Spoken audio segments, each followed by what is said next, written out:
Hello friends, जय श्री श्याम। सृजन सुमन home kitchen में आप सभी का स्वागत है। कृष्ण जन्माष्टमी के दिन जो प्रसाद बनाई थी मैं उसे शेयर कर रही हूँ। तो चलिए पहली रेसिपी शुरू करते हैं। तो ये मैं धनिया को अच्छी तरह से सुबह में ही धो के फैला दी हूँ सूखने के लिए। तो ये धूप थी अच्छी, तो अच्छी तरह से धनिया सूख चुका है। तो हम इसको भूनेंगे। तो कढ़ाई हमारी गर्म हो गई है, तो धनिया को हम डाल देते हैं कढ़ाई में। और कढ़ाई में डालने के बाद हम इसे अच्छी तरह से भूनेंगे। 1 मिनट के बाद हम फ्लेम को बिल्कुल लो कर देंगे। लो फ्लेम पे 6 से 7 मिनट तक हम धनिया को अच्छी तरह से भून लेंगे, जब तक इसमें खूब अच्छी सी खुशबू ना आने लगे और हल्का सा कलर भी धनिए का चेंज हो जाएगा। तो जब धनिया भुन गया है तो फ्लेम को ऑफ़ करने के बाद भी 1 मिनट तक हम इसे चलाते रहेंगे कढ़ाई में। फिर उसके बाद प्लेट में ठंडा होने के लिए छोड़ देंगे। जब धनिया हमारा ठंडा हो गया है तो मैं इसे जार में डाल के अच्छी तरह से पीस लूँगी। बिल्कुल बारीक सा पीस लेना है। तो इसे मैं 2 बार में पीसूँगी। जार हमारा छोटा है, जितना कोशिश करिए बारीक पीस जाए तो खाने में अच्छा लगता है।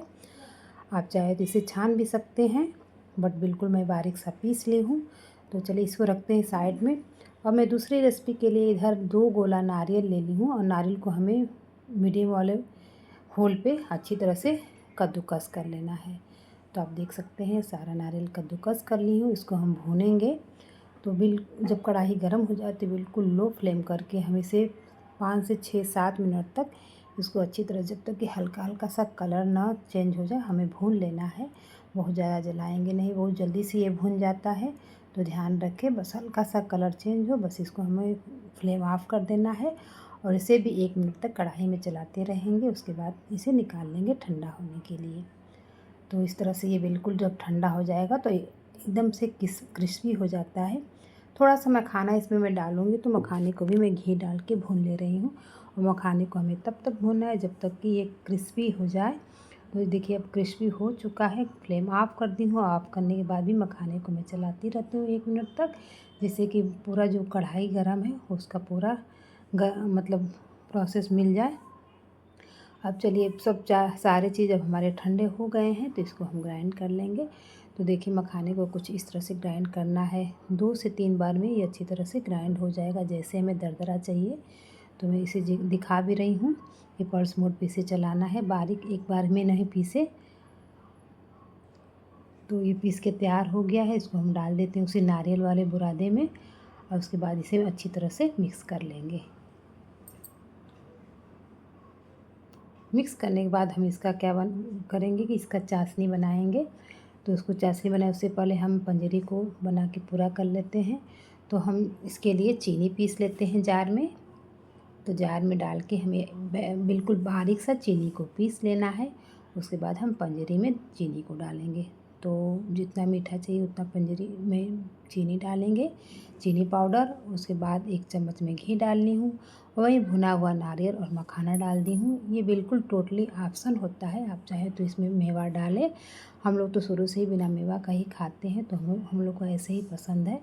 और थोड़ा सा घी कम लग रहा है तो थोड़ा सा घी डाल के हमें इस तरह से दोनों हथेलियों की सहायता से रगड़ते हुए मिक्स कर लेना है, जिससे कि चीनी, घी और ये जो धनिया है अच्छी तरह से मिक्स हो जाए।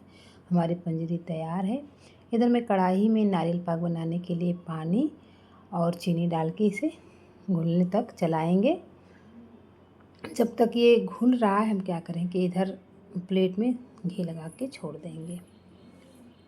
तो नारियल पाक बनाने का बिल्कुल आसान सा तरीका है। इससे आप लड्डू बनाइए या बर्फ़ी बनाइए, जमाना है तो जमा दीजिए, लड्डू भी दोनों बन जाता है। और 1 तार की चाशनी हमें तैयार करनी है। जब इसमें 1 तार की चाशनी आ जाए तो फ्लेम को ऑफ़ कर देंगे। और ऑफ़ करने के बाद हम नारियल का ये जो भुना हुआ मखाना और नारियल इसको डाल के खूब अच्छी तरह से मिक्स करेंगे।